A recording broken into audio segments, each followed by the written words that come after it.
Between 1968 and 1972, America launched 9 human missions to the moon, 6 of which successfully touched down, allowing 12 men to walk on the lunar surface. NASA's next chapter of lunar exploration, called Artemis, has the task of not just going to the moon to create a long-term human presence on and around it, but also to prepare for ever more complex human missions to Mars. In short, everything we must be able to do here, we must first do here. So, what will an Artemis mission look like? Everything is designed and tested with our most important element in mind: the astronauts. This is their deep space, human-rated spacecraft called Orion, built in 3 parts. The crew module, where up to 4 astronauts will live and work throughout the flight. The service module, with life support systems for the crew and its own engine and fuel reserves. And a launch abort system, with engines capable of pulling the crew module to safety during launch should anything go wrong. To accomplish the task of launching our crew and heavy payloads, NASA is building the Space Launch System, comprising of a cargo hold, an exploration upper stage, a massive core stage, and 2 extended solid rocket boosters. Altogether, this is the world's most powerful rocket, and it exceeds the legendary Saturn V of the Apollo era in numerous ways. Sitting on the launch pad, the entire rocket, fully fueled, weighs just over 6 million pounds, 5.2 million of which is just the fuel. Once ignited, there is no stopping what comes next. All 4 RS-25 engines and the 2 solid rocket boosters come to life, thundering our crew upwards. 2 minutes after ignition, the solid rocket boosters are spent and released. 8 minutes after launch, the core stage is depleted and separated. The upper stage fires briefly, placing Orion into a parking orbit around the Earth.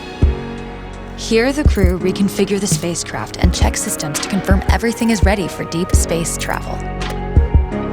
With a go from mission control, the crew reignite the exploration upper stage engines to leave Earth entirely. The exact timing of this maneuver is critical to reach a speed that can escape Earth's gravitational pull, but also put Orion on a course that will intersect the moon days later. Once this burn is complete, the upper stage of the SLS is jettisoned and the crew aboard Orion coast for several days toward all that awaits them at the moon. Approaching the moon, we see the fundamental differences between Artemis and Apollo. Instead of requiring Orion to serve as an expendable lunar command module or to carry a constrained lunar lander, the Artemis missions will take advantage of a different approach: pre-staging.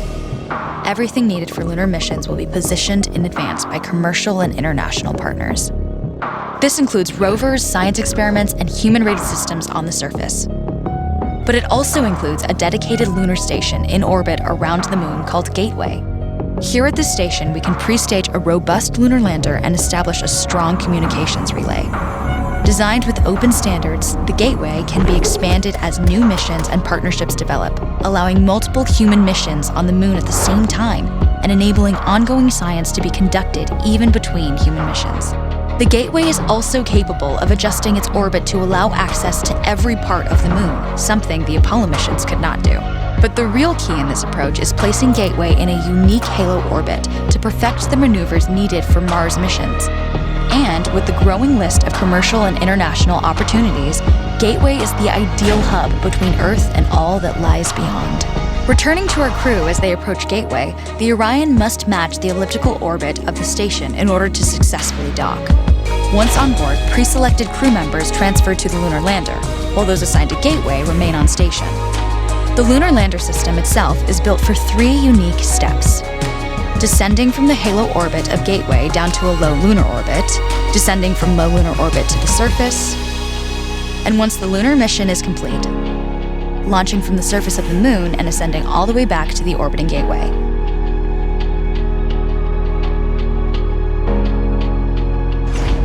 Once back aboard the Orion spacecraft and undocked from Gateway, the crew fire their engine once to break out of the halo orbit and once again to sling the spacecraft around the moon, placing it on a multi-day trajectory back towards Earth.